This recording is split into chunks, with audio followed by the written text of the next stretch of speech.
Hey guys, hope everybody's doing well. I do appreciate you guys taking the time to join.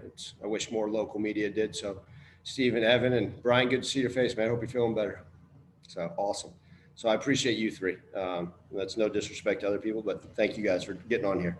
Uh, Practice number 4, we actually did more of a scrimmage format today. It was a beautiful day to get outside and get out there.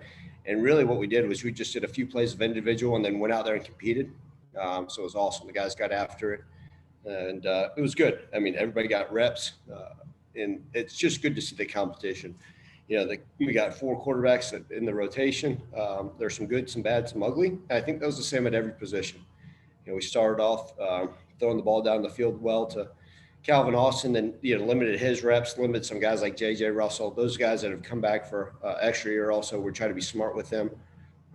But other than that, I just want to see great competition at every spot, and it's been exciting. But I think the guys got the right mindset. It's amazing. You get 4 practices in, you feel like you're so much further ahead than you were this time last year. Absolutely right, with the staff being settled on both sides of the ball, special teams having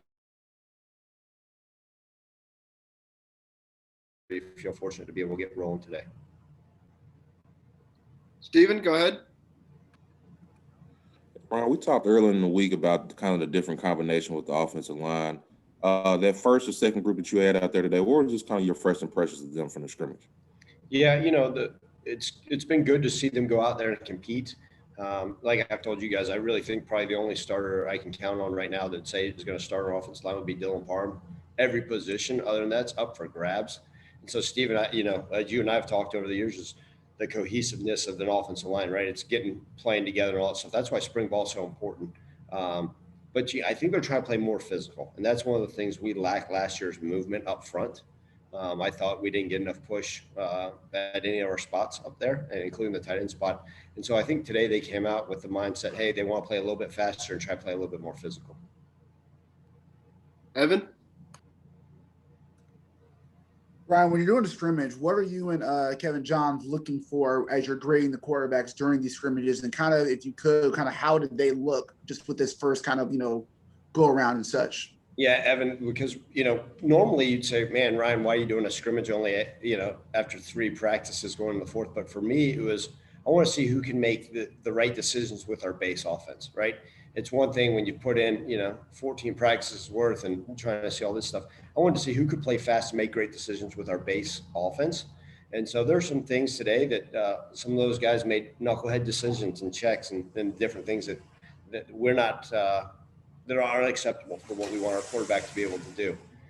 With that being said, like I told you guys before, and then we're trying to play a little bit faster at certain points. So who can get them lined up, who can take command of things, put us in the right situation. And like I told you guys, is right, who can be efficient. And I'm okay with a 12-play drive as long as it's efficient, right? What I can't handle is, we're trying to play fast, we go 3 and out because the quarterback missed 3 throws and accuracy or wrong decision. So I know that's a long-winded answer, Evan, to answer that, but okay, who can go out there, make the great decisions with our base offense, play fast, but we will manage it and do so accordingly, and then be efficient if we need to, put us in the right situation and show accuracy as we're doing. I'm not looking for the strongest arm, the most athletic guy.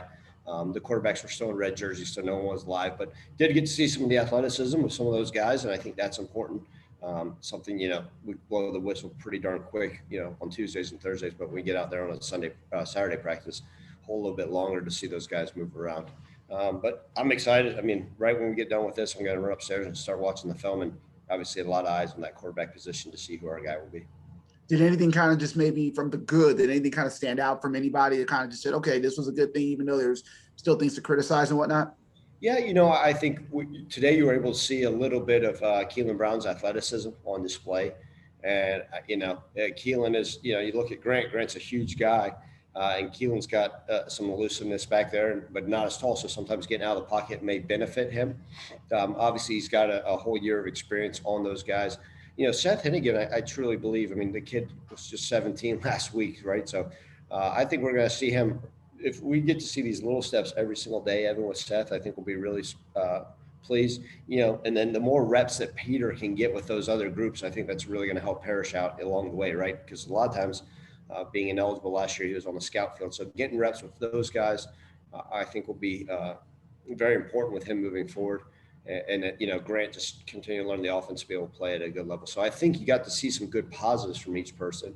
But like every coach, right, there's so much to be fixed. And I told the guys today, I said, I don't care if you played 5 plays or 50 for every position. I mean, it's just so exciting to have all this film to be able to watch, because this time last year we're sitting there over Zoom calls trying to match everything. So, Ryan? Talk about the running backs a little bit. I know it's a running back by committee, but has anyone started to separate themselves yet? yeah, Brian, not yet. Really, we haven't. I mean, there's days that Drake Clark will break one and look good, and then he'll make it, won't look as good. But it's been fun to get Brandon Thomas back there and hand him the rock. Today he was trying to run people over and running really hard, which was good to see. We still think we got a lot of faith in Markevius Weaver, Asa Martin. I just think we got it, Brian. It still is running back by committee, right? You guys know that we moved Gabe Rogers kind of back onto the offense side, so he was in the backfield some. Cam Fleming is recovering from, still coming back from that seasoning injury early in the season last year, but he's progressing. I'm excited to watch him get some live reps because he has some shiftiness and elusiveness as well. Like I mentioned before, and Darius Coffey will be out in the spring with a shoulder. But those guys, Brian, that I mentioned at the beginning, I do think you're seeing some positive spurts from each one. Ideally, like I told you guys at the beginning of spring ball, you'd love to see someone step up and fill the void, and we can say, hey, that's our back. But that's okay. I don't need to make that decision right till the end of August, and it's good to see. Knock on wood, we can stay healthy and keep it.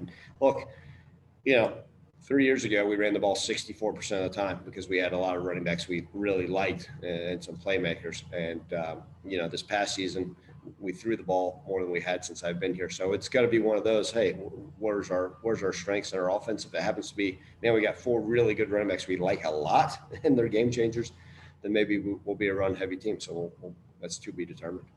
And on the defensive side, if you could talk about the defensive line and how big of or how important it is to get John Tate back, and how's he look this spring? Yeah, man, John Tate is just such a high character, great young man who's been a part of this program. It's done it right every year. The fact that he tore his Achilles, training, you feel for the young man because he's a great guy that means so much to be a part of this defensive line of this program. So, get him back out there. He's a vet. He's a leader, a guy that we can rely on, and he's feeling more and more comfortable. Obviously there's going to come some general soreness, really having not played football in over a year. But it's been great. Really excited. In fact, today I yelled at him. He was sitting on the sideline with his helmet after getting a ton of reps. I said, "You good?" He said, "Yes, sir." And then popped back up, put his helmet on. But it's just, he's such a great young man, and means the world to me and our program to have him back out there. Steven? Ryan, considering how strong the defense finished last year, you bring back a lot of guys. Now it seems like they're a lot more comfortable with the system. How fast has the defense kind of started this spring? Yeah, I mean, that's one of those things we didn't waste a whole lot of time on installation, right? I mean, the coaches will go from, the meetings quickly to, walkthroughs so they can go through the smaller details, right? The finite details rather than feeling like they got to reinstall the base part of this defense. So that's been good. We've got, and you have it at the positions where, it's got to be important to be able to communicate, right? The linebackers, I mean, with so much depth at our linebacker position in the secondary, it's great. Now we're able to move guys around, right? And see guys like, hey, and one of those keys to that puzzle is like Rodney Owens. You guys noticed last year, he was moving all over the field. And this spring, now we'll be able to put him in different blitz packages, try different things with him. Move Jacoby maybe even to the nickel, right? And let him play some inside when we play these teams that spread us out a little bit more. I think that's been huge because it's not like we're going out there and saying, okay, here's our base defense. Here's how we got to do it. They're able to play faster too, Steven. So they got confidence. You got a guy like J.J. Russell who's played a ton of football. Remember, people don't forget Zay Collins, who ended up being, a backup for us last year, but was a starter at one point. I mean, he's, in my mind, a starting linebacker, right? You got a guy like Thomas Pickens, who, one time was a safety, who's been a starting backer for us too. And then, we really got a lot of strength, Stephen, at outside backer. You look at Cole Mashburn, Jaleel Clemens, Jalen Allen, Sincere Evans, a local guy. I mean, we got some guys there at that outside backer spot. So they're playing a lot faster with a lot more confidence. So this spring's been great because they get out there and look, there's drives today where they were taking it to the offense. We're going to continue to encourage them to get takeaways. We got some, and some Skelly aspects earlier this past week, but now we really want to start trying to find ways to take away the ball in the run game as well. All right. Thank you, Coach. Hey, I appreciate you guys getting on here today. So it means, I truly mean that. I know sometimes it's, but you guys covering our team, good, bad, and ugly. Thank you guys. Y'all have a great weekend. Okay.